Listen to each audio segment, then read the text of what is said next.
It's not women who get pregnant, it's people. Retarded.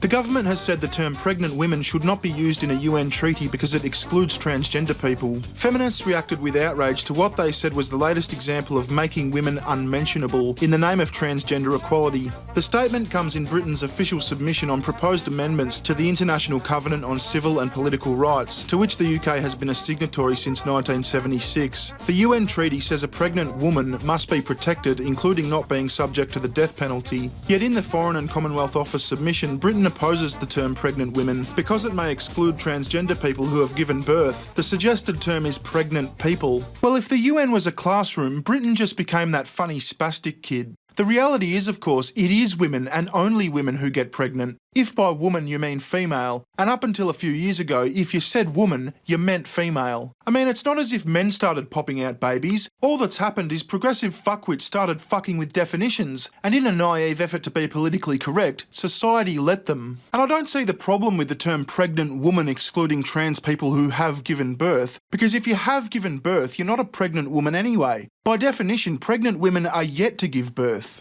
Only 2 known UK cases exist of transgender pregnancy, where children are born to trans men who have had a sex change but retained a functioning womb and ovaries. Okay, couple of things. Doesn't it seem a bit over the top to go changing the wording of UN treaties when only 2 trans men have ever given birth? And I don't give a fuck whether you call yourself a man, woman or non-binary demi-queer trans homo swamp person. If you've got a functioning womb and ovaries, you're a female. And everyone knows the term pregnant woman means pregnant female, making this a fucking waste of time. Sarah Dittam, a prominent feminist writer, said, "Having a female body and knowing what that means for reproduction doesn't make you exclusionary. Forcing us to decorously scrub out any reference to our sex on pain of being called bigots is an insult." Yeah, well, I hate to say it, but I agree with the feminist.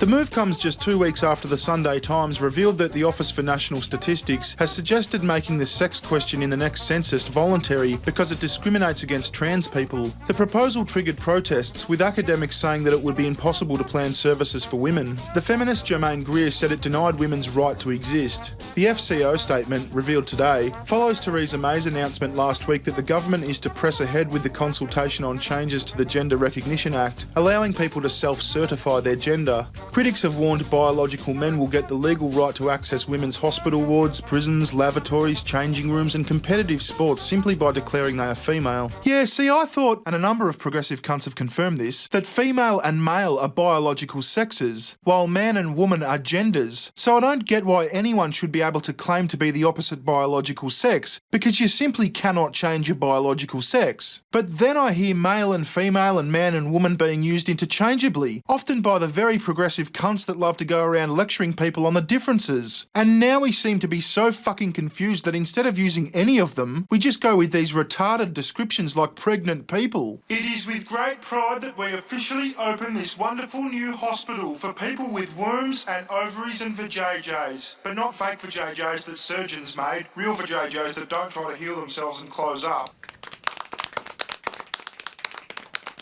The UN Covenant is part of the International Bill of Human Rights. It undergoes periodic revision, with the latest UK submission part of the revising process. The FCO said, "We requested that the UN Human Rights Committee made it clear that the same right extends to pregnant transgender people." Here's an idea, right? We've got this term pregnant woman that has always meant and still means pregnant female, but because a bunch of stupid progressive cunts have fucked with the definition of woman and man, using the term pregnant woman is no longer as definitive as it once was. And that's a problem, because in certain scenarios, like when the UN reviews the wording of its treaties, we need a term that describes what was once meant by pregnant woman as thoroughly and accurately as pregnant woman once did. So what's wrong with pregnant female? Anyway, I'd love to know what you think.